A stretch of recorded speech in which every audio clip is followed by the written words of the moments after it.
السلام علیکم ورحمۃ اللہ وبرکاتہ۔ بسم اللہ الرحمن الرحیم، نحمدہ ونصلی علی رسولہ الکریم، اما بعد۔ محترم سامعین، صحیح ذکر چینل میں آپ کا خیر مقدم ہے۔ صحیح بخاری جلد 7 کتاب نمبر 71 بک آف میڈیسن حدیث نمبر 582 میں ابو ہریرہ رضی اللہ عنہ سے روایت ہے کہ آپ صلی اللہ علیہ وسلم نے فرمایا، ما انزل اللہ داء الا انزل لہ شفاء، نہیں کوئی ایسی بیماری جو اللہ نے بھیجی سوائے اس کے کہ اس کا علاج بھی ساتھ ساتھ بھیجا۔ میری کتاب اسپیکنگ سائنس میں میں نے اس حدیث کی ڈیٹیلڈ انالیسس، تفسیری حقیقت لکھی ہے، جس کا ذکر میں کسی اور وقت کروں گا انشاءاللہ۔ دوستوں، جب کسی پیڑ کا پتا بھی خدا کے مرضی کے بغیر ہل نہیں سکتا، تو کیا کوئی بیماری، مہاماری، بلا، مصیبت، آفت، یہاں تک کہ فساد، قتل، غارت گری، ہلاکت، ذلت بھی خدا کے مرضی کے بغیر آ سکتی ہے؟ نہیں، ہرگز نہیں۔ یہ سب چیزیں کسی کے لیے تحفہ، کسی کے لیے امتحان، کسی کے لیے وارننگ، تو کسی کے لیے عذاب کی شکل میں آتی ہیں۔ لوگ مجھ سے اکثر سوال کرتے ہیں، دنیا میں کچھ لوگ غریب تو کچھ امیر کیوں ہیں، کچھ کمزور تو کچھ طاقتور کیوں ہیں، کچھ ظالم تو کچھ مظلوم کیوں ہیں، وغیرہ وغیرہ، اور ان سب کا جواب انہی 4 لفظوں میں سمایا ہوا ہے: تحفہ، امتحان، وارننگ یا عذاب۔ کسی کا غریب ہونا یہ امیر آدمی کے لیے امتحان ہے کہ وہ زکوٰۃ، صدقہ، خیرات کے ذریعے کس طرح غریبوں کی مدد کرتا ہے۔ کسی کا ظالم ہونا آس پاس کے سبھی لوگوں کے لیے امتحان ہے کہ وہ کس کا ساتھ دیتے ہیں، ظالم کا، مظلوم کا، یا خاموش رہتے ہیں۔ کسی کا مومن نہ ہونا مومنوں کے لیے امتحان ہے کہ وہ کس طرح حق کی بات ان تک پہنچاتے ہیں، ورنہ اللہ سبحانہ تعالیٰ کے لیے ہر ایک کو امیر بنانا، نیک بنانا، اچھا بنانا، راہ حق پر لانا کون سی بڑی بات ہے؟ صرف کن فیکون، ہو جا اور ہو گیا بس۔ یہاں تو ہم سب کے لیے امتحان ہے جو ہمارے خالق نے اس طرح کا نظام بنایا ہوا ہے کہ کچھ کو کچھ زیادہ دیا، کچھ کو کچھ کم۔ محترم سامعین، میں آپ سے ایک سوال کرنا چاہتا ہوں، سب سے خطرناک بیماری کون سی ہے؟ جواب سوچنے کے لیے آپ کے پاس 5 سیکنڈ ہے۔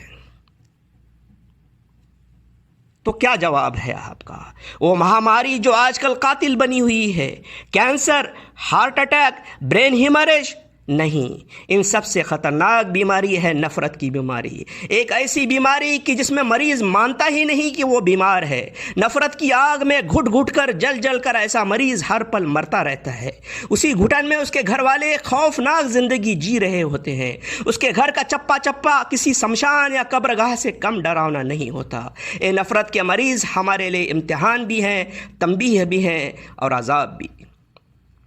عذاب اور تنبیہ اس لیے کیونکہ ہم نے ہمارے ایک سچے خدا کو چھوڑ کر زمانے کے لوگوں کو اپنا خدا بنایا ہے، اس لیے ہمارے خدا نے ہمیں انہی کے حوالے کر دیا ہے، اور اب یہی ہمیں ہلاک کرنے کے لیے نفرت کے مریضوں کو ہمارے خلاف استعمال کر رہے ہیں۔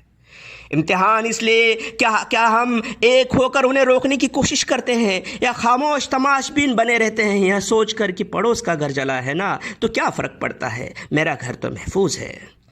صحیح بخاری حدیث نمبر 582 کی روشنی میں اور بیماری کی طرح کیا ان نفرت کی بیماروں کے لیے بھی اللہ نے علاج بھیجا ہے؟ جواب ہے جی ہاں، اللہ نے کئی علاج بھیجے ہیں۔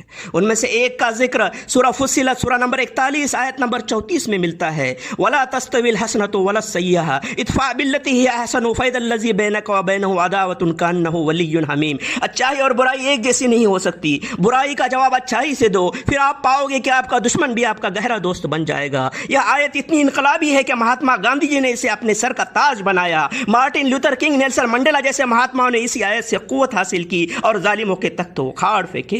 افسوس کہ ہم نے کبھی اس آیت کو اپنایا نہیں، افسوس کہ ہم نے کبھی قرآن کو اپنایا نہیں، ورنہ نفرت کے مریضوں کا آقا شیطان کبھی کا مٹی میں مل چکا ہوتا۔ دوستوں، اب بھی کچھ نہیں بگڑا، آئے اس آیت کو اپنے زندگی کا حصہ بنائیں، آئے قرآن مجید کو اپنے زندگی کا حصہ بنائیں، تاکہ ہمارے آس پاس مہاماری کی طرف پھیل رہے نفرت کے بیمار ٹھیک ہونا شروع ہو جائے اور اس بیماری کا جڑ سے خاتمہ ہو جائے۔ نفرت کے مریضوں کا اس سے بہتر کوئی علاج نہیں۔ نفرت کا علاج پیار ہے، آگ کا علاج پانی ہے، اندھیرے کا علاج روشنی ہے، روشنی پیار کی، انسانیت کی، بھائی چارے کی، امن شانتی کی، روشنی علم کی جو سچے پکے ثبوتوں کے ساتھ پیش کی جائے، اور یہی کام ہمارا صحیح ذکر چینل لگاتار کرتا رہے گا۔ آپ سے گزارش ہے کہ بہت بڑے تعداد میں چینل سے جڑ جائیں اور اس روشنی کو دور تک پھیلانے میں اپنا کردار ادا کریں تاکہ اندھیرے مٹ سکیں۔ وآخر الدعوانا الحمد للہ رب العالمین۔ السلام علیکم ورحمۃ اللہ وبرکاتہ۔